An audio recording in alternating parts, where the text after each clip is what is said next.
மகா கந்த சஷ்டி கவசம் இன்னையிலிருந்து 21 நாள் விரதம் இருக்கவங்க இருக்கலாம்.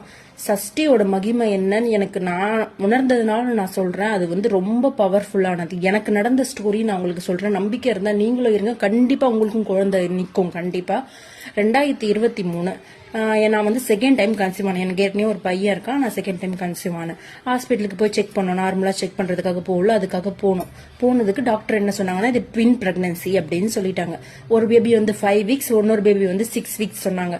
சொன்னது உடனே எனக்கும் என் ஹஸ்பண்டுக்கும் ரொம்ப ஹாப்பி. ஏன்னா நாங்க வந்து ஏற்கனவே நிறைய வாட்டி பேசியிருக்கோம். ட்வின்ஸ்னா எல்லாருக்குமே சந்தோஷமா இருக்கும், ரெட்ட மகிழ்ச்சி தானே, ரொம்ப சந்தோஷமா இருந்தோம். ஆனா அப்பயே ஒரு டாக்டர் எங்களுக்கு ஒரு செக் வச்சுதான் அனுப்புனாங்க ஹாஸ்பிட்டல்ல. என்ன சொன்னாங்கன்னா, உங்களுக்கு உள்ளுக்குள்ள ப்ளீடிங் ஆகுது அப்படி சொல்லிதான் அமிச்சாங்களே. அது கொஞ்சம் எனக்கு கஷ்டமா தான் இருந்துச்சு. சரி ஓகே அப்படின்னு சொல்லிட்டு நானும் வீட்டுக்கு வந்துட்டேன். வீட்டுக்கு வந்து நானும் எல்லார்கிட்டயும் நம்ம சொல்லுவோம்ல, அம்மா ரிலேட்டிவ்ஸ் எல்லாம் கொஞ்சம் கொஞ்சம் பேர்கிட்ட சொன்னேன். நான் இந்த மாதிரி நான் வந்து பிரெக்னெண்டா இருக்கேன் அப்படின்னு சொல்லும்போது யாருமே அந்த அளவுக்கு ஆனால் அதை ரியாக்ட் பண்ணல. அது ஏன்னு எனக்கு பின்னாடி தான் தெரிஞ்சது. அந்த அளவுக்கு ஓகே அப்படின்ற மாதிரி தான் எல்லாருமே சொன்னாங்க. நல்லபடியா ஓடிட்டே இருந்துச்சு. ஒரு 1 மந்த் அப்படியே போயிட்டே இருந்துச்சு. பேபிக்கு ஹார்ட் பீட் வரவேல. நாங்களும் 1 மந்த் வந்து 2 மந்த் ஆச்சு. அப்படியே போய்கிட்டே இருந்துச்சு.